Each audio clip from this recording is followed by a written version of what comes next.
আজকে আমরা কুরবানি সংক্রান্ত ৪৮টি প্রশ্নের উত্তর জানব। আশা করি এই ৪৮টি প্রশ্ন এবং উত্তর জানলে কুরবানি সম্বন্ধে আর কোনো প্রশ্নের উত্তর জানার প্রয়োজন হবে না ইনশাআল্লাহ। আমাদের কুরবানি সংক্রান্ত প্রয়োজনীয় সব প্রশ্নের উত্তরগুলো বা জানার বিষয়গুলো আজকে আমরা জেনে নেব ইনশাআল্লাহ। প্রশ্ন নাম্বার ১, কুরবানি দেওয়াটা কার উপর ওয়াজিব?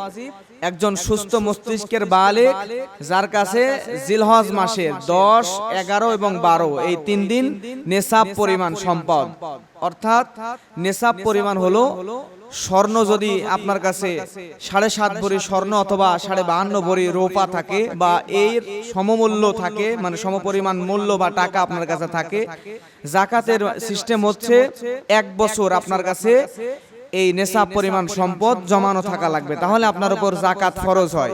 আর কুরবানি ওয়াজিব হবে তখন ১ বছর নয়, বরং এই ৩ দিন যদি আপনার কাছে স্বর্ণের হিসাবে ধরেন ৩ থেকে ৩.৫ লাখ অথবা রূপার হিসাবে বর্তমান বাজারে ৭০-৭৫ হাজার টাকা, ৩ দিন যদি আপনার কাছে থাকে তাহলে আপনার উপরে এই কুরবানি দেওয়াটা ওয়াজিব হয়ে যাবে।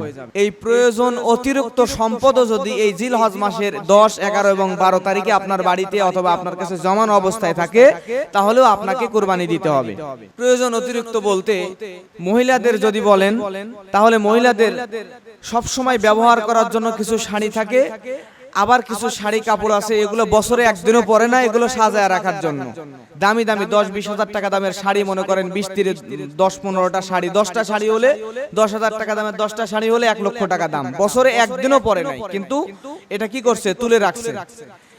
এরকম শাড়ি যদি তুলে রাখা থাকে, একদিনও ব্যবহার করে না, প্রয়োজনের অতিরিক্ত যেটা যদি থাকে এই ৩ দিন জমানো, তাহলে আপনাকে কুরবানি দেওয়া লাগবে। এরপরে আপনার বাড়িতে টিভি আছে, টিভি কিন্তু আমাদের প্রয়োজনীয় সম্পদ না, আমাদের প্রয়োজনের অতিরিক্ত এইটা। টিভি কারোরই প্রয়োজন না, একদমই প্রয়োজন না। তারপরে এই টিভি যাদের বাড়িতে আছে, আবার টিভি আছে, ওইদিকে প্রয়োজন ছাড়া শাড়ি আছে, আবার আপনাদের বাড়িতে মনে করে স্মার্টফোন আছে, স্মার্টফোন অর্থাৎ অ্যান্ড্রয়েড মোবাইল, বাটন মোবাইল হলেই কথা বলার জন্য যথেষ্ট, ব্যবহার প্রয়োজনের জন্য বাটন মোবাইল হলেই যথেষ্ট, অথবা স্মার্টফোন একটা বাড়িতে একটা থাকতে পারে। কিন্তু আপনার মেয়ের কাছে আছে একটা, আপনার ছেলের পকেটে 2 পকেটে 2টা, আপনার কাছে একটা, আপনার বউয়ের কাছে একটা, আপনার নাতির কাছে একটা, মানে বাড়িতে 5টা মোবাইল আছে, একটা করে মোবাইলের দাম ৩৫ থেকে ৪০ হাজার টাকা, 5টা মোবাইল 1.5 থেকে 2 লাখ টাকা, অথচ আপনি কুরবানি দেবেন না, মানে আপনার টাকা নাই। বাড়িতে 3-4টে স্মার্টফোন আছে, এই যে প্রয়োজনের অতিরিক্ত এই মোবাইলও যদি আপনার কাছে থাকে, অতিরিক্ত প্রয়োজন নাই তারপর আপনার বাড়িতে আছে, তাহলে প্রয়োজনে মোবাইল বিক্রি করে হলে আপনাকে কুরবানি দেওয়া লাগবে। এরপরে আসেন, আপনার জমি আছে 10 বিঘা, 10 বিঘার মধ্যে 8 বিঘা আপনার প্রয়োজন। জানেন তো জমির উপরে যাকাত ফরজ হচ্ছে না, জমির কারণে ফসল হলে ওষুধ দেওয়া লাগে, কিন্তু জমি আপনার আছে 10 বিঘা, আপনার প্রয়োজন 8 বিঘা, 8 বিঘা দিয়ে সারা বছরের খরচ বরচ খাবার দাবার সব হয়ে যায়, আর বাকি যে 2 বিঘা, এই 2 বিঘার ফসলের টাকা অতিরিক্ত, এইটা যদি আপনার ওই 3 দিন থাকে অতিরিক্ত, তাহলে আপনাকে কুরবানি দেওয়া লাগবে। প্রয়োজনের অতিরিক্ত কি থাকলে, জমি থাকলে, জমির ফসল থাকলে, টাকা পয়সা থাকলেও প্রয়োজনের অতিরিক্ত থাকলে আপনাকে কুরবানি দেওয়া লাগবে। এরপরে আমাদের বাড়িতে অনেক সময় দামি দামি থালা বাসন গ্লাস এগুলো সাজিয়ে সুকেছে রাখছি, সারা বছরে একদিনও বের করা লাগে না, শুধু সাজানোর জন্য। একটা ডিনার সেটের দাম মনে করেন 10,000 টাকা, এরকম 2, 3, 4, 5টা ডিনার সেট আপনার বাড়িতে আছে, আবার আরেকদিকে শাড়ি আছে, আরেকদিকে সোনার গহনা আছে, আরেকদিকে আপনার 4-5টা মোবাইল আছে, এত কিছু আছে, তারপরেও আপনি মনে করতেছেন কুরবানি আমার উপর ওয়াজিব হয় নাই। প্রিয় ভাইরা, এই যে প্রয়োজনের অতিরিক্ত সম্পদ যদি আপনার জিলহজ মাসের 10, 11, 12 এই 3 দিন থাকে, তাহলে ওই সম্পদ যদি নেসাব সমপরিমাণ হয়ে যায়, আপনার উপর কুরবানি দেওয়া ওয়াজিব, আপনাকে কুরবানি দিতে হবে। এরপরে আসেন 2 নাম্বার, নেসাবের মেয়াদ কয়দিন? 2 নাম্বার প্রশ্ন হচ্ছে নেসাবের মেয়াদ কয়দিন? নেসাবের মেয়াদ হচ্ছে 3 দিন। কয়দিন? 3 দিন। তার মানে যাকাতের জন্য বললাম আপনার কাছে 1 বছর নেসাব পরিমাণ সম্পদ জমা থাকলে যাকাত ফরজ হবে, আর কুরবানি আপনার উপর ওয়াজিব হবে ওই জিলহজের 10, 11, 12 এই 3 দিন যদি আপনার কাছে নেসাব পরিমাণ টাকা বা ওই সমপরিমাণ গহনা বা অতিরিক্ত সম্পদ যদি আপনার কাছে থাকে প্রয়োজনের অতিরিক্ত, তাহলে আপনাকে কুরবানি দেওয়া লাগবে। আর এই নেসাবের মেয়াদ 3 দিন, জিলহজ মাসের 10, 11 এবং 12 তারিখ। এরপরে প্রশ্ন নাম্বার 3, আপনার কাছে প্রথম দিন টাকা নাই, জিলহজের 10 তারিখেও কোনো টাকা নাই, 11 তারিখেও কোনো টাকা নাই, 12 তারিখে তৃতীয় দিন হঠাৎ করে আপনার কাছে টাকা চলে আসছে, তাহলে আপনার উপর কুরবানি ওয়াজিব, আপনাকে কুরবানি দিতে হবে। আপনার কোনোই টাকা নাই, আপনি একজনকে মনে করেন 20,000 টাকা 30,000 টাকা দিয়ে রাখছেন অথবা 1 লক্ষ টাকা দিয়ে রাখছেন, পাওয়ার কোনো সম্ভাবনাই নেই। 10 তারিখ গেছে, 11 তারিখ গেছে, 12 তারিখ সকালবেলাও যদি আপনি ওই টাকাটা হঠাৎ করে পেয়ে যান বা যে কোনো ভাবে আপনার কাছে টাকা চলে আসে, তাহলে 12 তারিখে মাগরিবের আগে আপনাকে কুরবানি কিনে কুরবানি দিতে হবে। এরপরে প্রশ্ন নাম্বার 4, কুরবানি দেওয়া কোন তারিখে কুরবানি দেওয়া উত্তম? আপনারা বলেন তো, এই কুরবানি মোট কয়দিন? জোরে বলেন কয়দিন? আমরা তো শুধুমাত্র একদিন জানি নাকি একদিনই আনন্দ ফুর্তি করি, কুরবানি করি, কিন্তু মূলত কুরবানি একদিন না, কুরবানি হচ্ছে মোট 3 দিন। জিলহজ মাসের 10 তারিখ, 11 তারিখ, 12 তারিখ, এই 3 দিন যে কোনো দিন আপনি কুরবানি করতে পারেন। 10 তারিখেই করা লাগবে এমনটা না, যে কোনো দিন আপনি কুরবানি করতে পারেন। তবে 10 তারিখ জিলহজ মাসের 10 তারিখেই কুরবানি করাটা সবচাইতে উত্তম। এরপরে প্রশ্ন নাম্বার 5 নম্বর প্রশ্ন হচ্ছে, এই 3 দিন যদি মুসাফির অবস্থায় থাকে কোনো ব্যক্তি, তাহলে তার উপরও কি কুরবানি দেওয়া ওয়াজিব? না, মুসাফির অবস্থায় যদি আপনি থাকেন তাহলে আপনার কুরবানি দেওয়া লাগবে না। আপনার টাকা পয়সা সম্পদ সব আছে কিন্তু আপনি মুসাফির, তাহলে আপনার কুরবানি দেওয়া লাগবে না। আপনি যদি চান দিতে পারেন, তবে আপনার জন্য বাধ্যতামূলক না। এখন তাহলে কি আমরা কুরবানির দিনে বাড়িঘর ছেড়ে চলে যাব নাকি মুসাফির হয়ে যাব? কুরবানিটা কি তাকওয়ার বিষয়, এটা তাকওয়ার বিষয়। মুসাফির যদি হন তাহলে আপনার জন্য বাধ্যতামূলক না, তবে আপনি চাইলে দিতে পারেন, কোনো সমস্যা নাই। এরপরে প্রশ্ন নাম্বার 6, দরিদ্র ব্যক্তির জন্য কুরবানি দেওয়া ওয়াজিব কিনা? দরিদ্র ব্যক্তি, যে ব্যক্তির নেশাব পরিমাণ সম্পদও নাই, আমার কথা বোঝা গেছে, যে ব্যক্তির 50, 60, 70 হাজার টাকাও নাই, সেই ব্যক্তির জন্য কুরবানি দেওয়া ওয়াজিব কিনা? না, যে ব্যক্তির, এখানে আরেকটা বিষয়, আমাদের সমাজে যদি এই ফতোয়া বেশি বেশি প্রচলন করে দেওয়া হয় যে কুরবানি শুধুমাত্র নেশাব পরিমাণ সম্পদ থাকলেই দেওয়া লাগবে, তাহলে কিছু মানুষ আছে পশু কেনার সামর্থ্য আছে কিন্তু ওই ফতোয়ার কারণে কুরবানি দেবে না। কারণ আমাদের সমাজে তো এমন আছে যে সামাজিক সিস্টেমটা আলহামদুলিল্লাহ অনেক সুন্দর, কুরবানি না দিলেও যে কুরবানি দেয় তার সমপরিমাণ গোশত কুরবানি না দিলেও আমাদের বাসায় আসে। তো এই সিস্টেমের কারণে অনেকে কুরবানি, যার তাকওয়া মানে আল্লাহ ভীতি একটু কম, তার তো এই তাকওয়াটা অর্জন করা লাগবে, কিন্তু তাকওয়া অর্জন করার চিন্তাও থাকে না, সে আবার কুরবানি না দেওয়ার চিন্তা ভাবনা অনেকে করে। তা আমরা যারা কুরবানি না দেওয়ার চিন্তা ভাবনা করি, তাদের জন্য জমহুর উলামায়ে কেরামগণ বলছেন, এটা ফতোয়া দিয়েছেন যে এই 10 তারিখ, 11 তারিখ, 12 তারিখ যদি কোনো ব্যক্তির কাছে একটা পশু কেনার মতো টাকা থাকে, একটা ছাগল অথবা ছাগি অথবা ভেড়া কেনার মতো যদি টাকা থাকে, 2, 4, 5, 7 হাজার টাকাও থাকে, তাহলে তাকেও কুরবানি কিনে দেওয়াটা তার জন্য উত্তম। তবে যে মাজুর একদমই পারবে না, দরিদ্র ব্যক্তি, তার জন্য কুরবানি দেওয়া ওয়াজিব কিনা? না, যে একদম দরিদ্র ব্যক্তি পারবেই না, এই 3 দিন একটা পশু, একটা মানে ছাগি কেনার মতো টাকাও তার কাছে নাই বা কোনোভাবেই কিনতে পারবে না, এই ব্যক্তির জন্য কুরবানি দেওয়াটা ওয়াজিব না। কিন্তু সে ব্যক্তি যদি কুরবানি দিতে পারবে না, সামর্থ্য নাই, তারপর একটা পশু কিনে ফেলছে, কিনে যদি ফেলে নিয়ত করে, তাহলে তাকে কুরবানি দেওয়াই লাগবে, আর মাফ নাই। আমাদের সমাজে আছে না, ধার করে কিনে ফেলছে, কিনে ফেলার পর চিন্তা করছে কই থেকে দিব এই টাকা, থাক এবার দিব না, পরের বার দিব, পশু আছে থাক, একটু বড় টড় করে বিক্রি টিক্রি করে টাকা পয়সা দিয়ে দিব। এই কাজ করা যাবে না। যদি পশু কুরবানির নিয়তে কিনে ফেলেন, তাহলে আপনাকে কুরবানি দেওয়াই লাগবে, আর মাফ নাই। আপনি দরিদ্র, আপনাকে দেওয়া লাগবে না, আপনার জন্য মাফ আছে, কিন্তু আপনি কিনবেন কেন? কিনছেন, এখন দেওয়াই লাগবে। প্রিয় ভাইরা, এরপরে প্রশ্ন নাম্বার 7, এই 3 দিনে যদি আপনি কুরবানি দিতে না পারেন, তাহলে আপনি কি করবেন? আপনার কুরবানি দেওয়ার সামর্থ্য আছে, সামর্থ্য থাকলে কুরবানি দেওয়াটা কি ওয়াজিব। এখন আপনার কুরবানি দেওয়ার সামর্থ্য আছে, সামর্থ্য থাকার পরেও কোনো কারণে কুরবানি দিতে পারলেন না, কোনো কারণ বলতে আপনার আত্মীয় স্বজনের মধ্যে কেউ মারা গেছে, আপনার বাবা মা ভাই বোন বা কেউ মারা গেছে, এই 3 দিনের মধ্যে মারা যাওয়ার কারণে আপনি সময় সুযোগও করতে পারেন না, অথবা কোনো ব্যস্ততার কারণে এই 3 দিন কুরবানি দিতে পারেন নাই, তাহলে কি করবেন? তাহলে কুরবানি দেওয়ার একটা পশু কেনার যে টাকা, একটা ছাগল, একটা খাসি কেনার জন্য যে টাকা লাগবে, যে পরিমাণ, এই পরিমাণ টাকা এই 3 দিন যদি আপনি কুরবানি দিতে না পারেন, তাহলে এই পরিমাণ টাকা আপনাকে সদকা করে দেওয়া লাগবে। কুরবানি দেওয়ার সামর্থ্য আছে কিন্তু দিতে পারেন নাই, তাহলে আপনাকে ওই পশু কেনার টাকা কি করা লাগবে? সদকা করে দেওয়া লাগবে। এরপরে প্রশ্ন নাম্বার 8, আপনি পশু কিনে ফেলছেন, এর আগে বললাম পশু কিনতে পারেন নাই কিন্তু সমর্থ আছে, তাহলে কি করবেন? টাকাটা সদকা করে দেওয়া লাগবে। আর যদি আপনি পশু কিনে ফেলেন, সামর্থ্য আছে, কিনেও ফেলছেন, কিন্তু ওই 3 দিন কোনো কারণে আপনি কুরবানি দিতে পারেন নাই, 3 দিন পার হয়ে গেছে, জিলহজ মাসের 10 তারিখ, 11 তারিখ, 12 তারিখ, এই 3 দিন পার হয়ে গেছে, তাহলে আপনাকে করা লাগবে কি? যে পশু আপনি কিনেছেন, যে খাসি আপনি কিনেছেন, 3 দিন যদি পার হয়ে যায়, তাহলে ওই পশু জীবিত অবস্থায় সদকা করে দেওয়া লাগবে। এটা আপনি আর খাইতে পারবেন না। জীবিত অবস্থায় কি করা লাগবে? সদকা করে দেওয়া লাগবে, দান করে দেওয়া লাগবে। এরপরে প্রশ্ন নাম্বার 9, 3 দিন পার হয়ে গেছে, কুরবানির পশু আপনি জবাই করতে পারেন নাই, 3 দিন পার হয়ে গেছে। 3 দিন পার হওয়ার পরে ভুলে আপনি জবাই করে ফেলছেন। ভুলে যদি আপনি জবাই করে ফেলেন, তাহলে কি করবেন? ভুলে জবাই করে ফেললে ওই পশু, যে পশু আপনি জবাই করছেন, মনে করেন একটা গরু আপনি কিনছেন 60,000 টাকা দিয়ে। কত? সবাই জোরে বলেন কত? 60,000 টাকা দিয়ে আপনি একটা গরু কিনছেন। কেনার পরে 3 দিন পার হয়ে গেছে, পার হয়ে গেলে গরু আপনাকে সদকা করে দেওয়া লাগবে। 3 দিনের মধ্যে হলে আপনি নিজে খাইতে পারবেন, আত্মীয় স্বজন, ফকির মিসকিনকে দিতে পারবেন, সব করতে পারবেন। 3 দিন পার হলে আপনাকে সদকা করে দেওয়া লাগবে। আর 3 দিন পার হয়ে গেছে কিন্তু আপনি সদকা না করে জবাই করছেন, নিজেও খাবেন, তখন আপনি হঠাৎ করে জানতে পারছেন 3 দিন পার হলে জবাই করলে তো এটা সদকা করে দেওয়া লাগবে, কারণ এটা আমার শাস্তি এক প্রকার, কারণ 3 দিনের মধ্যে আমি করলাম না কেন। আর যদি কোনো কারণে না পারেন, তাহলে ওইটার কারণে আপনি সওয়াব পাবেন।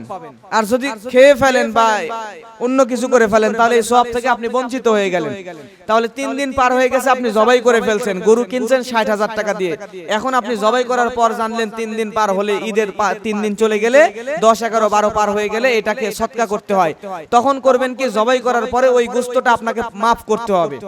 পরিমাপ করার পরে আপনি দেখবেন, গরু যদি কেনেন আপনি 60,000 দিয়ে, গোশত পরিমাপ করে দেখতেছেন গোশত বাজার অনুযায়ী দাম হচ্ছে 50,000। কত? 50,000। তাহলে এই 50,000 যদি দাম হয়, ওই গোশত সদকা করবেন, সাথে যে অতিরিক্ত 10,000 গোশত কম হয়েছে, এই 10,000 টাকা সহ বাকি গোশতগুলো আপনাকে সদকা করে দেওয়া লাগবে। এরপরে প্রশ্ন নাম্বার 10, কখন থেকে কুরবানি করবেন? ঈদের নামাজ হয়ে যাওয়ার পর থেকেই আপনি কুরবানি করতে পারেন। এখন কোন কোন এলাকায়, যে এলাকায় ঈদের নামাজ এবং জুমার নামাজ পড়ার শর্ত আছে কিছু, এগুলো বিস্তারিত আলোচনা, তো এগুলো অন্য একদিন করবে ইনশাআল্লাহ। তো যে এলাকায় ঈদের নামাজ হয়, সে এলাকায় ঈদের নামাজ যদি কমপ্লিট হয়ে যায়, তাহলে আপনি কুরবানি করতে পারবেন। আর যদি এমন হয় কোন এলাকায় ঈদের নামাজ হয় না, জামাতবদ্ধভাবে হয় নাই, এরকম বিভিন্ন দেশে আছে, তো এরকম যদি হয়, তাহলে ওই ঈদের নামাজের সময় পার হয়ে গেলে, ঈদের নামাজের সময়টা পার হয়ে যাওয়ার পরে আপনি কুরবানি করতে পারেন, পশু জবাহ করতে পারেন। এরপরে প্রশ্ন নাম্বার 11 নাম্বার প্রশ্ন হচ্ছে, রাতের বেলা কুরবানি করা যাবে কিনা? অনেকে আছে 10 তারিখে দিনের বেলা কুরবানি করতে পারেন নাই, রাত হয়ে গেছে, কোনো কারণে ব্যস্ত ছিলেন, রাতে কুরবানি করতে পারবেন কিনা? হ্যাঁ, রাতে কুরবানি করা যাবে, তবে জিলহজের 10 তারিখ এবং 11 তারিখ দিনে বা রাতে যে কোনো সময় কুরবানি করতে পারবেন, কিন্তু 12 তারিখে মাগরিবের আগ পর্যন্ত কুরবানি করতে পারবেন। মাগরিবের পরে রাতের বেলা কুরবানি করা যাবে না। তার মানে 10, 11, 12 এই 3 দিনের মধ্যে 10 এবং 11 দিনে রাতে সব সময় কুরবানি করতে পারেন, পশু জবাই করতে পারেন, কিন্তু 12 তারিখে শুধু দিনে, রাতে কুরবানি করা যাবে না। এরপরে 12 নাম্বার প্রশ্ন, কোন কোন পশুতে কুরবানি করা যাবে? কুরবানির জন্য যে পশুগুলা নির্ধারণ করা আছে, নির্ধারিত করে রেখেছেন রাসূল সাল্লাল্লাহু আলাইহি ওয়াসাল্লাম, যে সমস্ত পশু কুরবানিতে সমর্থন দিয়েছেন, এই পশুগুলোর মধ্যে 6টা পশুর নাম আমি বলবো আজকে, যে 6টা পশু কুরবানি দেওয়া যায়। জোরে বলবেন কয়টা? 6টা। হালাল পশু তো অনেক আছে, হরিণও তো হালাল, হরিণ কুরবানি দেওয়া যায় না। 6টা পশু কুরবানি দেওয়া যায়। এই 6টা পশুর মধ্যে 1 নাম্বার হচ্ছে উট। 1 নাম্বার কি? উট।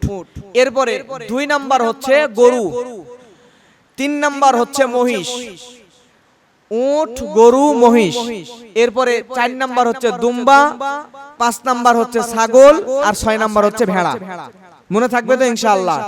এই 6টা পশুর বাহিরে নয়, এই 6টা পশুর ভিতরেই কুরবানি দেওয়া যায়। উট, এরপরে মহিষ, গরু, দুম্বা, ভেড়া আর ছাগল, এই 6টা পশু আমরা কুরবানি দিতে পারি। যার যে সামর্থ্য অনুযায়ী আমরা কুরবানি দেব ইনশাআল্লাহ।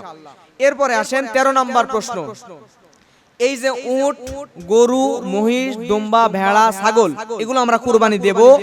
এই কুরবানি যেই পশুগুলা দেব এই পশুগুলার বয়স কত হওয়া লাগবে?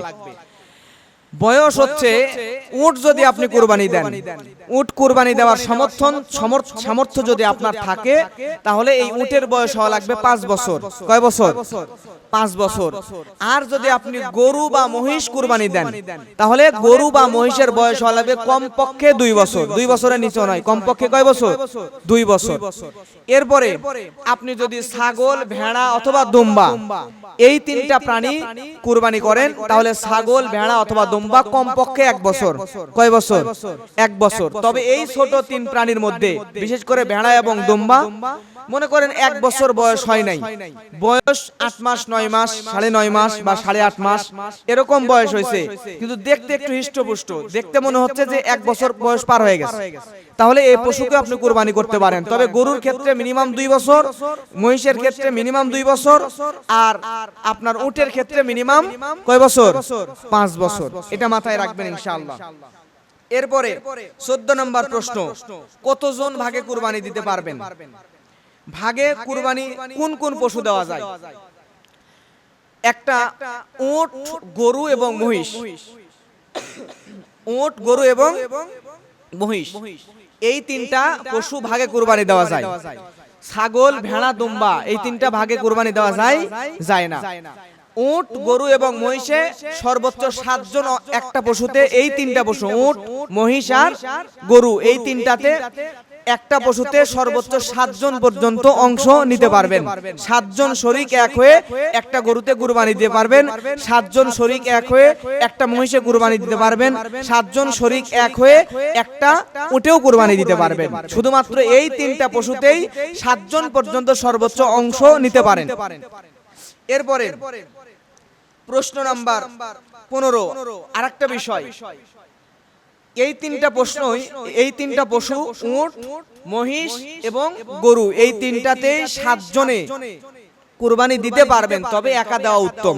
আবারও বলছি, এই 3টা পশুতেই 7 জনে অংশ নিতে পারবেন, এটা জায়েজ, তবে একা দেওয়া উত্তম। মাথায় রাখবেন। আপনার যদি গরু দেওয়ার সামর্থ্য না থাকে তাহলে আপনি ছাগল দেন, ছাগল খাসি দেওয়ার সামর্থ্য না থাকলে আপনি ভেড়া দেন, ভেড়া দেওয়ার সামর্থ্য না থাকলে ছাগি দেন, এইটাই উত্তম হবে।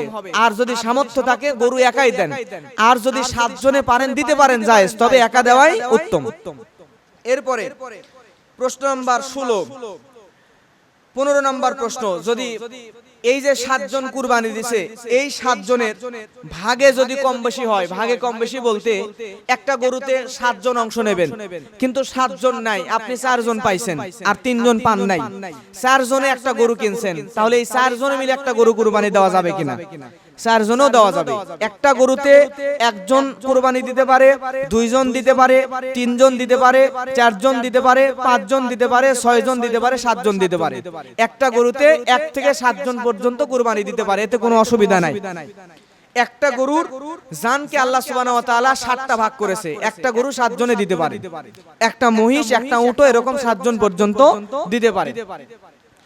প্রিয় ভাইরা, এরপরে আসেন, তাহলে জানলাম 15 নম্বর প্রশ্নের উত্তর, জনের কম বেশি হলে, যদি 7 জন না হয়ে 3 জন, 5 জন, 2 জন, 1 জনও হয় বা 4 জনও হয়, তাহলেও কুরবানি দেওয়া যাবে, এতে কোনো সমস্যা নাই। এরপরে 16 নম্বর প্রশ্ন হচ্ছে, 7 জন কুরবানি দিচ্ছেন একটা গরুতে, 7 জন অংশ নিছেন, 7 জনের মধ্যে 6 জনের নিয়ত হচ্ছে আল্লাহকে খুশি করব, আমি আল্লাহকে খুশি করার জন্য কুরবানি দিচ্ছি, আর 7 জনের 6 জন আল্লাহকে খুশি করবে, আর বাকি 1 জনের নিয়ত গোশত খাওয়া। গোশত খাওয়া মানে বুঝছেন? গোশত খাওয়া মানে একজনের নিয়ত, সে মানে কুরবানির তো একটা সিস্টেম আছে, আমরা নিজের একটা অংশ খাই, প্রতিবেশীকে দেই, আত্মীয় স্বজনের মধ্যে দেই, এরপরে গরিব মিসকিন, ফকির মিসকিনকে দেই। এখন 7 জনের মধ্যে 6 জন আল্লাহকে খুশি করবে, কুরবানির সিস্টেম অনুযায়ী বন্টন করবে, আর ওই 7 জনের মধ্যে 1 জন পুরো গোশত নিয়ে সব একাই খাইয়া ফেলবে। এই কাজ যদি করে, মানে গোশত খাওয়ার নিয়তে যদি 1 জন কুরবানি দেয়, তাহলে ওই 1 জনকে যদি আপনি জেনে শুনে, আবারও বলছি, ওই 1 জন যে গোশত খাওয়ার নিয়তে আপনার কুরবানির গোশতের মধ্যে ভাগ দিল, যে বাজার থেকে গোশত কিনে আনার মতো মনে করেন একটা দাম দিয়ে পুরো গোশত নিল, এটা করেন অনেক সময়। একজন করে কি, একটা তো খাসি দিছি, একটা ছাগল কুরবানি দিছি, এখন হচ্ছে গরুর গোস্ত তো লাগে, তাহলে ওই যে অমুক জন কুরবানি দিচ্ছে ওদের সাথে গরু কুরবানি, ওরা কুরবানি দিবে, 6 জন কুরবানি দিচ্ছে আর একজন গোস্ত কিনতেছে। এই কাজ যদি করে ওরে জেনে শুনে নিলে আপনাদের সবার কুরবানির মধ্যে এই সহি যে হালত এটা আর থাকবে না। একজনের কারণে সবার কুরবানি কি হবে না, সহি হবে না। এটা জেনে শুনে এ ধরনের মানুষকে কুরবানিতে অংশ নেওয়া যাবে না। এরপরে 17 নাম্বার হচ্ছে কুরবানির সাথে আকিকা দেওয়া যাবে কিনা। আমাদের সমাজে অনেক সময় কুরবানিতে গরুতে একটা অংশ কুরবানির জন্য দেয়, আর একটা অংশ বাচ্চার, মনে করেন ছেলে মেয়ে কাউরে আকিকা করে নাই, এই আকিকার জন্য কুরবানিতে গরুর সাথে একটা অংশ দেয়। এই কাজ আমাদের সমাজে করে না, এইটা করা যাবে কিনা। এর উত্তর হচ্ছে উলামায়ে কেরামগণ বলছেন যে এটা জায়েজ, তবে সুন্নাত নয়। আকিকা হচ্ছে 7 দিনের দিন, আপনার বাচ্চা যেদিন হবে তার 7 দিনের দিন। ছেলে সন্তান হলে 2টা ছাগল, সামর্থ্য থাকলে ছাগল দেবেন, খাসি দেবেন, না থাকলে ছাগি দেবেন। কিন্তু ছেলে হলে 2টা ছাগল আর মেয়ে হলে একটা ছাগল, জন্মের 7 দিনের দিন। এইটাই হচ্ছে সুন্নাত, করিবুন ইলা সুন্নাহ, এটা সবচেয়ে নিকটতম সুন্নাত। আর যদি কুরবানির সাথে দেন সেটা জায়েজ হবে, কিন্তু সিস্টেম যেইটা সেইটাই আমরা জায়েজের চাইতে সুন্নাহকে বেশি গুরুত্ব দেওয়ার চেষ্টা করব ইনশাআল্লাহ। প্রিয় ভাইরা, তাহলে আমরা জানলাম 7 দিনের দিন দেওয়া সুন্নাত, এটাই আমরা সমাজে প্রচলন করব।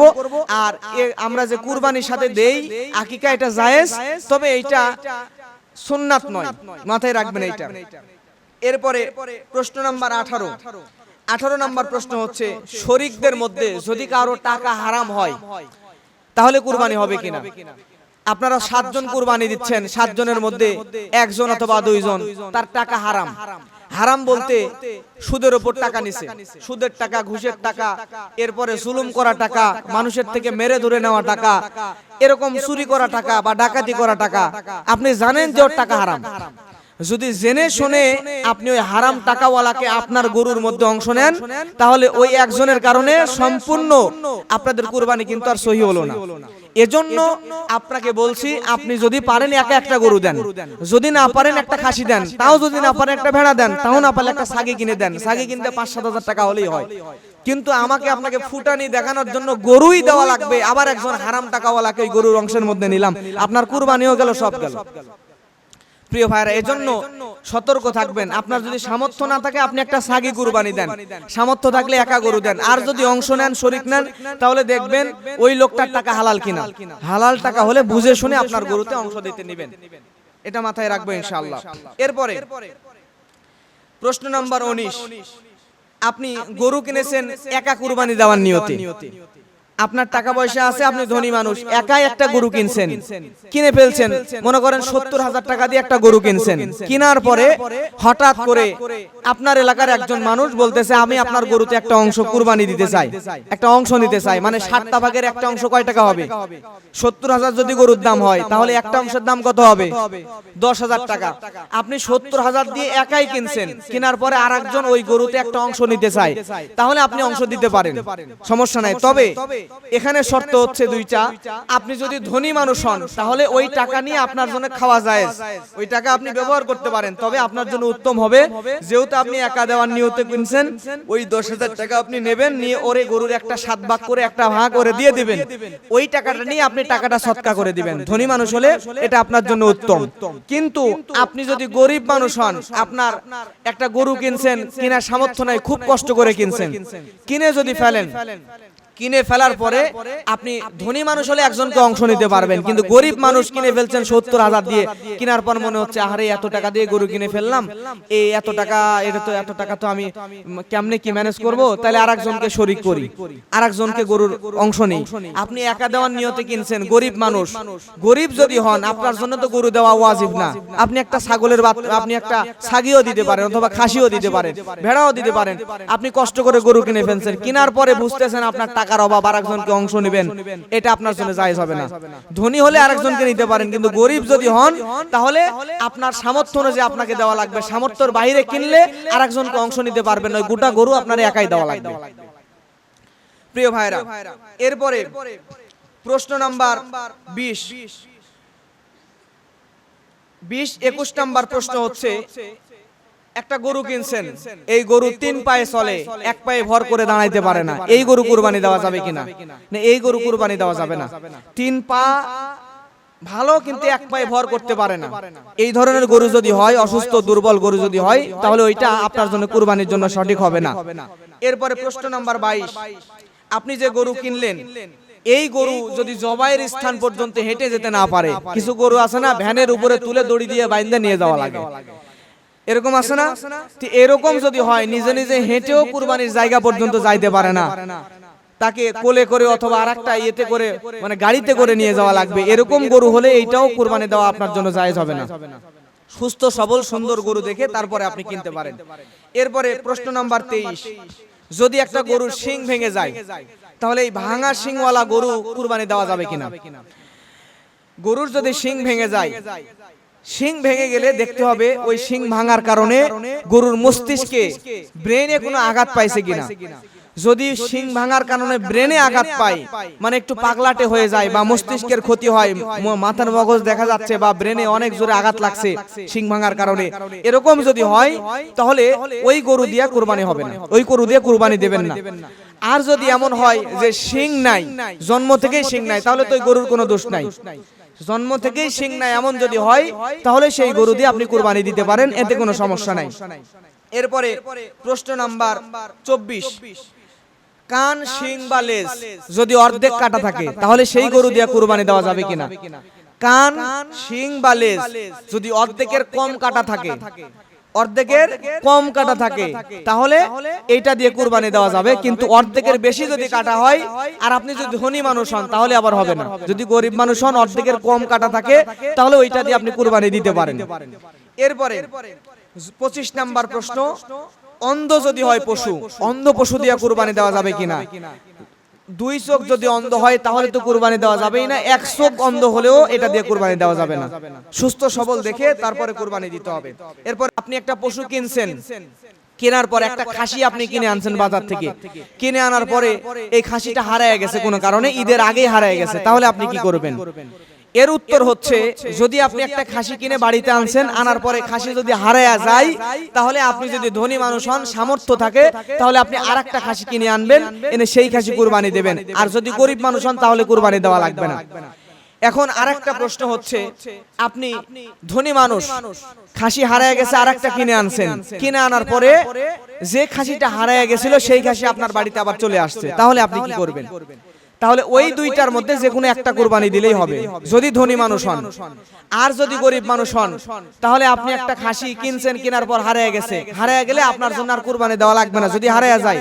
এখন যদি আপনি গরিব মানুষ হন, আর একটা খাসি আপনি কিনে আনছেন, কিনে আনার পরে আপনার যে খাসিটা হারিয়ে গেছিল সেই খাসি আবার বাড়িতে ফিরে আসছে, যদি আপনি ধনী মানুষ হন, তাহলে একটা দিলেই হবে। আর যদি গরিব হন, ওই খাসি ফিরে আসলে দুইটাই আপনার কুরবানি দেওয়া লাগবে। আপনি কিনছেন কেন? আপনার সামর্থ্য নাই। তারপর প্রিয় ভাইরা, এরপরে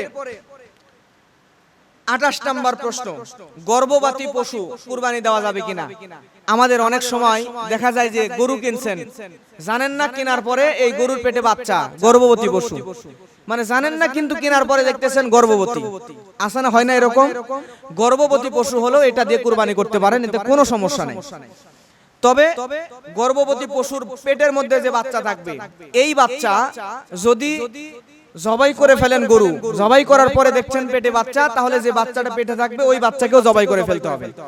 আর যদি জবাই করার আগে বাচ্চা হয়ে যায়, কুরবানির জন্য গরু কিনছেন, কেনার পরে দেখতেছেন গরুর পেটে বাচ্চা, ওই বাচ্চা কুরবানির আগেই কি হয়েছে, প্রসব করে ফেলছে, তাহলে করবেন কি, ওই বাচ্চাটাকে সদকা করে দিতে হবে। ওই বাচ্চা যে আপনি নিজে রেখে দিবেন পালার জন্য, এটা করা যাবে না।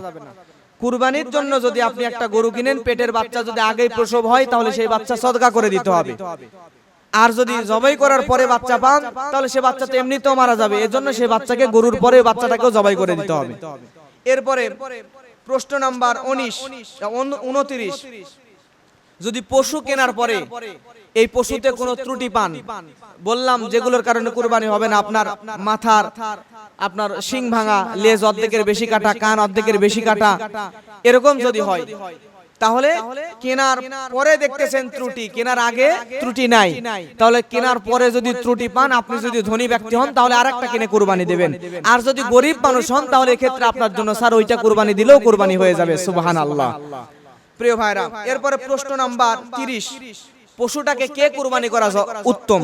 অনেকে আছে না আমাদের সমাজে যে আপনার খাসি অথবা গরু ইমাম সাহেবের নিয়ে জবাই করান লাগবে, এরকম করে না যে ইমাম সাহেবকে দিয়ে আমি আমার পশুটা জবাই করব।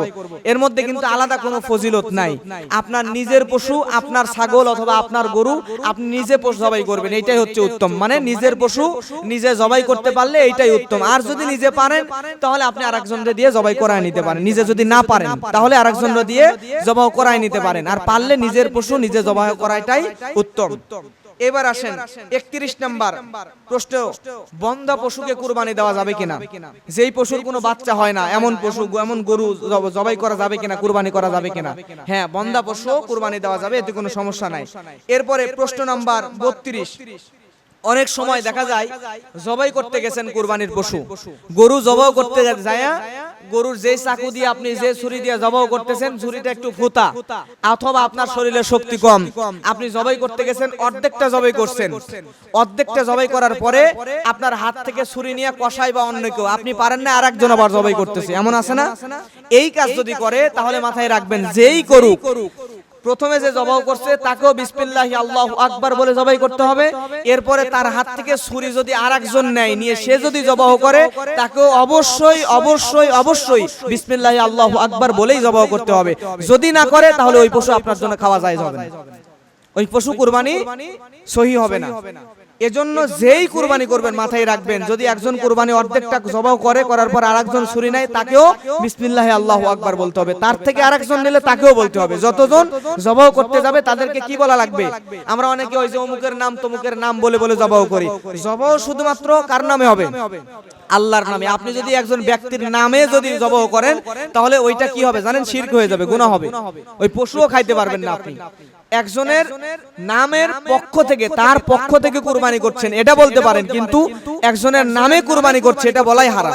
শুধুমাত্র আল্লাহর নামেই কুরবানি করতে হবে। এরপরে প্রশ্ন নাম্বার 33, যেই পশু আপনি কিনছেন সেই পশুর দুধ দহন করা যাবে কিনা?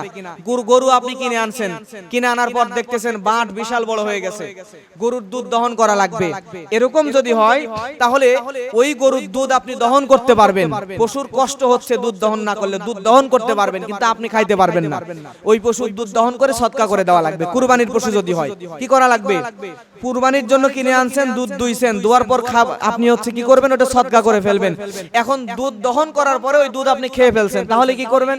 দুধ যদি দহন করার পর খেয়ে ফেলেন তাহলে তো আপনার একটা আইডিয়া আছে যে আপনি আধা কেজি দুধ দহন করে খাইছেন অথবা 1 কেজি দুধ দহন করে খাইছেন, তাহলে ওই পরিমাণ দাম টাকা আপনাকে সদকা করে দেওয়া লাগবে। এরপরে আসেন প্রশ্ন নাম্বার 34, 7 শরীকের মধ্যে 7 জনে কুরবানি করতেছেন, 7 জনেই পশু কিনছেন, কুরবানির আগে একজন মারা গেছে, থাকলো কয়জন? 6 জন। সেক্ষেত্রে কি করবেন? সেক্ষেত্রে যেই লোক মারা গেছে তার যে ওয়ারিস ছেলে মেয়ে আছে তাদের কাছে অনুমতি নেবেন যে কুরবানি তোমার বাবার পক্ষে করব কিনা।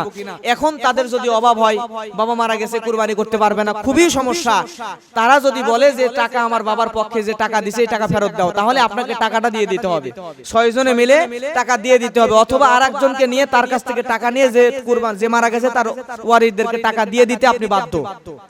প্রিয় ভাইরা, আর যদি সে বলে না বাবা মারা গেছে কুরবানি করো, অসুবিধা নেই, তাহলে করে দিবেন। এরপরে প্রশ্ন নাম্বার 35, কুরবানির আগে যদি বাচ্চা হয়, এই যে বললাম কুরবানির আগে বাচ্চা হলে এই বাচ্চা কি করবেন? জোরে বলেন কি করবেন? সদকা করে দিবেন। কুরবানির আগে গরু বা ছাগলের বাচ্চা হলে এইটাকে সদকা করে দিবেন। এরপরে 36 নাম্বার প্রশ্ন, মৃত ব্যক্তির পক্ষে কুরবানি করা যাবে কিনা? হ্যাঁ, মৃত ব্যক্তির পক্ষে কুরবানি করা জায়েজ, তবে যদি মৃত ব্যক্তি ওসিয়ত করে, মৃত ব্যক্তি ওসিয়ত করছে যে আমি মারা গেলে আমার জন্য একটা কুরবানি করে দিও, আমার পক্ষ থেকে একটা কুরবানি করো, এই ওসিয়ত যদি করে তাহলে ওসিয়তকৃত কুরবানি সম্পূর্ণটা সদকা করে দেওয়া লাগবে। কি করা লাগবে? সদকা করা লাগবে। আর যদি ওসিয়ত না করে তাহলে কি করবেন? তাহলে ওই কুরবানির গোশতটা আপনারা কুরবানির সিস্টেমেই 3 ভাগ করে 1 ভাগ আত্মীয়দের দিলেন, 1 ভাগ গরিব মিসকিনকে দিলেন, 1 ভাগ আপনি খাইলেন, এভাবে আপনি বন্টন করতে পারেন, অসুবিধা নাই। এরপরে প্রশ্ন নাম্বার 37, 3 দিনের বেশি ফ্রিজে রেখে গোশত খাওয়া যাবে কিনা? আমরা অনেকেই আমাদের মধ্যে বলা বলি করে যে রাসূল সাল্লাল্লাহু আলাইহি ওয়াসাল্লাম একটা হাদিসে আছে 3 দিনের বেশি গোশত রেখে খাওয়া যাবে না, এটা অনেকেই শুনছেন। তো এই হাদিসটা তখনকার জন্য প্রযোজ্য যখন ওই দেশে দুর্ভিক্ষ ছিল, কারো ঘরে খাবারই ছিল না, তখন বলা হয়েছিল যাতে আরেকজন কুরবানির গোশতের দ্বারা উপকৃত হতে পারে। তো এখন তার দেশে দুর্ভিক্ষ নাই, না খেয়ে মারা যায় এমন অবস্থা ঠিক বাংলাদেশে আছে। পরবর্তীতে ওইটাকে আপনার রহিত করে দেওয়া হয়েছে, ওইটা বাদ দিয়ে এখন বর্তমানে আপনি আপনার কুরবানির যে অংশ গরিব মিসকিনকে দিলেন, আত্মীয় স্বজনকে দিলেন, দিয়ে যদি আপনি সারা বছর রেখে ওখানে তো কোনো অসুবিধা নাই। তবে আপনি যদি বেশি গোশত রেখে দেন আর অল্পটা দান করেন, আপনার যতটুকু লাগবে তার চাইতে অতিরিক্ত রাখলেন আর অল্পটুকু দান করলেন, বেশি রেখে সারা বছর খাচ্ছেন, এই কাজ করলে আপনি হচ্ছেন কৃপণ। এই কাজটা বেশি গোশত রেখে দেওয়া এটা কৃপণতার কাজ। প্রয়োজন হলে আলাদা বিষয়, যে আপনার বাড়িতে 7-8 জন মানুষ, আপনি একটা ছোট ছাগল কুরবানি দিবেন, গোশত যতটুকু হচ্ছে একবেলা সবাই মিলে খেলেই শেষ হয়ে যাবে। এখন এই গোশত কি 3টা ভাগ করাই লাগবে না?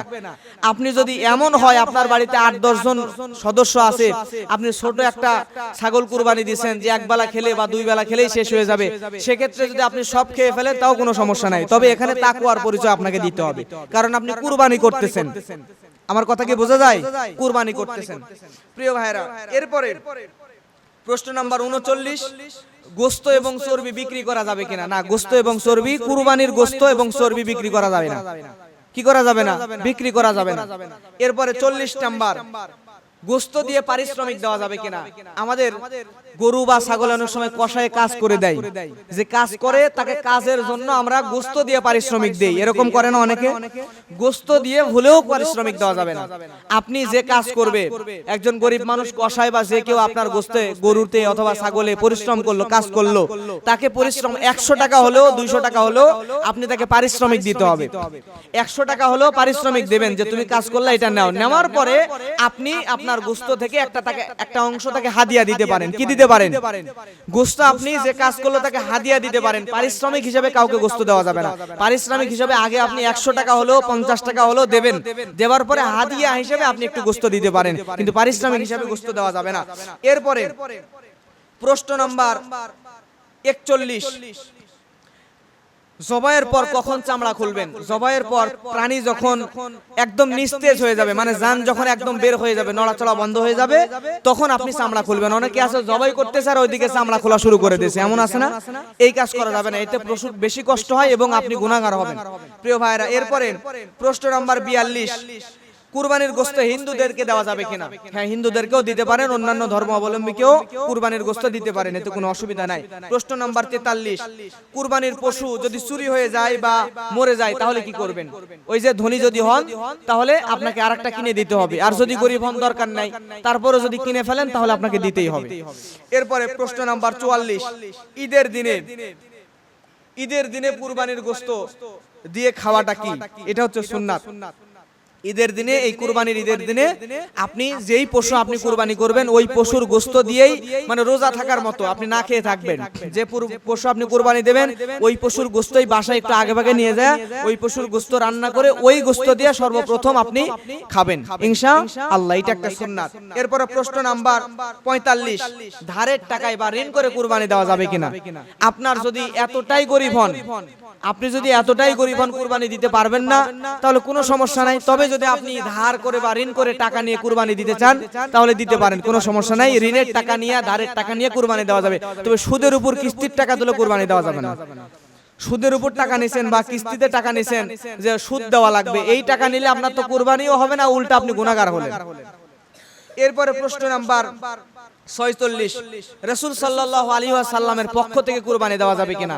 হ্যাঁ, আপনার যদি সামর্থ্য থাকে, টাকা পয়সা অনেক থাকে, তাহলে আপনি নিজের জন্য বা পরিবারের জন্য, নিজের জন্য একটা কুরবানি দিলেন এবং আরেকটা খাসি, আরেকটা ছাগল আপনি রাসূল সাল্লাল্লাহু আলাইহি ওয়াসাল্লামের পক্ষ থেকেও কুরবানি দিতে পারেন। এটা করলে রাসূল সাল্লাল্লাহু আলাইহি ওয়াসাল্লাম আপনাকে সুপারিশ করে জান্নাতেও নিতে পারেন। সুবহানাল্লাহ বলবেন না? প্রিয় ভাইরা, এরপরে 46 নাম্বার, যে রাসূল সাল্লাল্লাহু আলাইহি ওয়াসাল্লামের পক্ষে কুরবানি করা যাবে কিনা? যাবে। এরপরে 47 নাম্বার প্রশ্ন হচ্ছে, খাসি দিয়ে কুরবানি করা যাবে কিনা? প্রিয় ভাইরা, আগে তো এই খাসির সিস্টেম ছিল না, আগে পাঠা ছিল, পাঠা দিয়েও কুরবানি করা যায়। এখন এই পাঁঠাকে যদি খাসি বানানো হয়, এই খাসি দিয়ে কুরবানি করা যাবে কিনা? খাসি দিয়েও কুরবানি করা জায়েজ, এতে কোনো সমস্যা নাই। এরপরে প্রশ্ন নাম্বার 48, সর্বশেষ প্রশ্ন, যে হাঁস বা মোরগ কুরবানির দিনে কুরবানি করা যাবে কিনা? অনেকে আছে না আমাদের সমাজে, কিছু গরিব মানুষ আছে কুরবানির ঈদের দিনে মোরগকে কুরবানি করে, আছে কিনা এরকম? মোরগ জবাই করে। আপনি যদি ঈদের দিনে মোরগ, হাঁস এগুলো কুরবানির নিয়তে জবাই করেন, এটা জায়েজ হবে না। কুরবানির নিয়তে হাঁস, মোরগ এগুলো জবাই করা যাবে না। তবে আপনি ইচ্ছা করলে এমনি খাওয়ার নিয়তে কুরবানি দিয়েছেন, হাঁস মুরগির গোশতও খাবেন, এমনি খাওয়ার নিয়তে ওইটা আপনি খাইতে পারেন, অসুবিধা নাই। কিন্তু কুরবানির নিয়তে হাঁস, মুরগি এগুলো জবাই করা যাবে না। ওই 6টা পশু, যেই 6টা বললাম, উট, গরু, মহিষ, দুম্বা, ভেড়া, ছাগল, এই 6টাই শুধু কুরবানির নিয়তে কুরবানি দেওয়া যাবে। আল্লাহ আমাদেরকে বোঝার তৌফিক দান করুন এবং যা আলোচনা করলাম এগুলো আমল করার তৌফিক দান করুন। সকলে বলেন আল্লাহুম্মা আমিন।